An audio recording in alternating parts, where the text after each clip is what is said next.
হুশিয়ার সাবধান, হুশিয়ার সাবধান, হুশিয়ার সাবধান। প্রশাসন দিয়ে আমাদের ছাত্র আমরা ধরে নিয়েছিলাম আওয়ামী লীগ বুঝে আমাদের উপরে বিজয় লাভ করবে, কিন্তু দুপুরের পর থেকে ওই ঢাকা থেকে মেসেজ আসা শুরু করলো আমাদের কাছে সংবাদ আসছে হাসিনা হেলিকপ্টার দিয়ে দিল্লিতে বানিয়ে গেছে। এই জনতা দীর্ঘ বিশ্বাস তার ভেতরে রাখবো।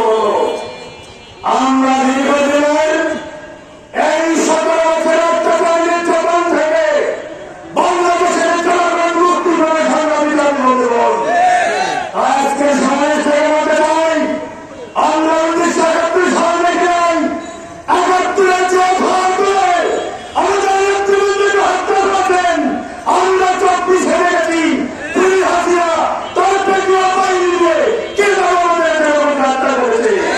সুতরাং অবশ্যই আমাদের দায়িত্ব করে এই হাসিনা এবং তার প্রশাসনের বিরুদ্ধে ট্রাইব্যুনালে মামলা করে দৃষ্টান্তমূলক বিচারের ব্যবস্থা করতে হবে। আমি সাথী বন্ধুগণ, বর্তমান আমি আজকে পুলিশ ভাইদেরকে বলতে চাই, জুলাই গণঅভ্যুত্থান, জুলাই বিপ্লব সংগঠিত হয়েছিল দল মত নির্বিশেষে, ধর্ম বর্ণ নির্বিশেষে সর্বস্তরের জনগণকে সাথে নিয়ে আমাদের এই জুলাই বিপ্লব সংগঠিত হয়েছিল। 1760 সাল থেকে শুরু করে 1947 সালের ব্রিটিশ বিরোধী আন্দোলন, 1952 সালের ভাষা আন্দোলন, 1969 সালের গণঅভ্যুত্থান, 1971 সালের মহান মুক্তিযুদ্ধ, 1990-এর স্বৈরাচার বিরোধী আন্দোলন, 2006 সালের লবি বৈঠার মাধ্যমে জামায়াতে ইসলামী নেতৃবৃন্দের উপরে তাণ্ডব চালানো, 2009 সালের পিলখানার ট্রাজেডি, 2013 সালের সাতটা ছাত্রের হত্যাকাণ্ড,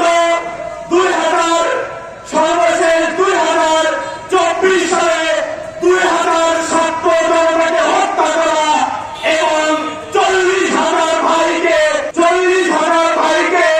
আহত বন্ধুত্ব করার মধ্য দিয়ে আজকে আমরা একটি নতুন বাংলাদেশের স্বপ্ন দেখতেছি। বাংলাদেশ নার্সিং ও মিডওয়াইফারি কাউন্সিল অনুমোদিত এবং রাজশাহী মেডিকেল বিশ্ববিদ্যালয় অধিভুক্ত উত্তরাঞ্চলের স্বনামধন্য nursing college Rangpur community nursing college 3 বছর মেয়াদী ডিপ্লোমা ইন মিডওয়াইফারি কোর্সে বিশেষ ছাড়ে ভর্তি চলছে।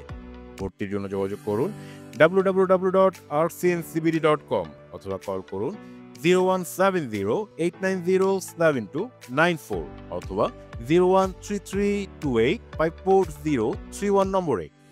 রংপুরে গঙ্গোচর রোডে অবস্থিত Rangpur community nursing college nursing পেশার একটি বিশ্বস্ত ঠিকানা। Rangpur community nursing college.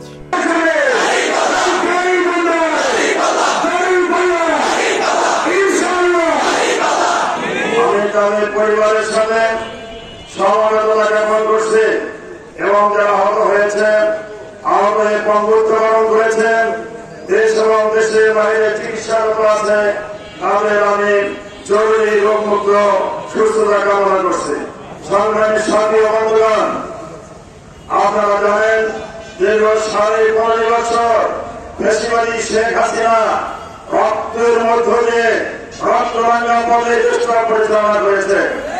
আর ক্ষমতা আসার আগে 2006 সালের 28 অক্টোবর লগি বৈঠকে প্রকাশন রাজপথের সেই বিচ্ছিন্ন রঙে লাল রঙের রঞ্জিত করেছিল।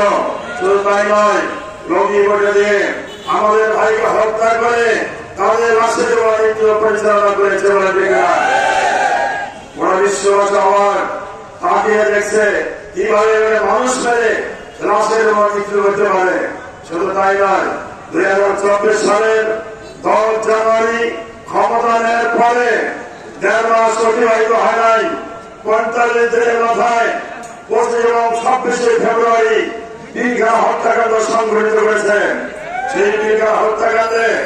57 জন চৌকস দেশ 57 জন চৌকস দেশপ্রেমিক সেনা কর্মকর্তাকে হত্যা করা হয়েছে। 1971 সালের স্বাধীনতা যুদ্ধে 9 মাস রক্তক্ষয়ী যুদ্ধ হয়েছে, লক্ষ লক্ষ মানুষ শাহাদাত বরণ করেছে, হাজার হাজার মামলা ইজ্জত হরণ হয়েছে, কিন্তু একসাথে এতগুলো 9 মাসে অফিসার নিহত হয় না, যেটা শেখ হাসিনা একদিনে সংগঠিত করেছে। এর একটাই কারণ ছিল এই দেশের সামরিক বাহিনীকে দুর্বল করবেন এবং সীমান্তকে অরক্ষিত করবেন এবং ভারতের দাবি ভারতের চাপ আদায় শেখ হাসিনা পূরণ করেছিল। সেই দিনটিকে হত্যাকারীর অভিযোগ হয়েছিল। সমাজ সাথী হয় না, আপনারা জানেন জামাত ইসলামী শীর্ষ পর্যায়ে জাতীয় নেতৃবৃন্দ 5 জনকে ফাঁসির কাছে ঝুলে হত্যা করা হয়েছে, 6 জন কারাগারে মৃত্যুবরণ করেছিলেন। একটাই টার্গেট, তাদের টার্গেট ছিল বাংলাদেশের জমিন থেকে ইসলামী আন্দোলনকে চির করে দিয়ে দেবেন। ঠিক না? আল্লাহ কোরআনে ঘোষণা করেছেন ইউরিদুনা লিইউতিউল্লাহি মিন আফওয়াহিহিম ওয়াল্লাহু মুতিম্মু নূরিহি ওয়ালাউ কারিহাল কাফিরুন। কাফেররা নিজেদের মুখের ফুল ধরে আল্লাহর নূরকে নিভিয়ে দিতে চায়। আল্লাহর সিদ্ধান্ত হলো তিনি তার নূরকে আরো প্রজ্বলিত করবেন। ঠিক না? বাংলাদেশের ইসলামী আন্দোলন আগের চেয়ে বাড়ছে না কমেছে? সম্মানিত ভাইরা, এরপর হত্যাকাণ্ডের মধ্য দিয়ে 2013 সালে আরো বাহক হাজারদেরকে পাখির মতো গুলি করে হত্যা করা হয়েছে। 2024 সালে 18 সালে আন্দোলন শুরু হয়েছিল, কোটা বিরোধী আন্দোলন। 2018 সালে ছাত্রদের দাবি ছিল চাকরিতে বৈষম্য দূর করতে হবে। এই আন্দোলনকে তারা থামিয়ে দিয়েছে। আবার নতুন করে আন্দোলন কোর্টের মাধ্যমে, দাবি দেওয়ার মাধ্যমে, কোর্টে হাইকোর্টের মাধ্যমে এটা আমরা চাঙ্গা 2024 সালে নতুন করে আন্দোলন শুরু হয়েছিল। আন্দোলনের ছাত্র দাবি ছিল চাকরিতে বৈষম্য দূর করতে হবে। তাদের একটা বায়না ছিল জামাত বিএনপি ছেলে মেয়েদের চাকরি হবে না। আরে ভাই, জামাত বিএনপি ছেলে মেয়ে ভাব দেন, বাংলাদেশে আমরা কোটি মানুষ সবাই জামাত বিএনপি করে?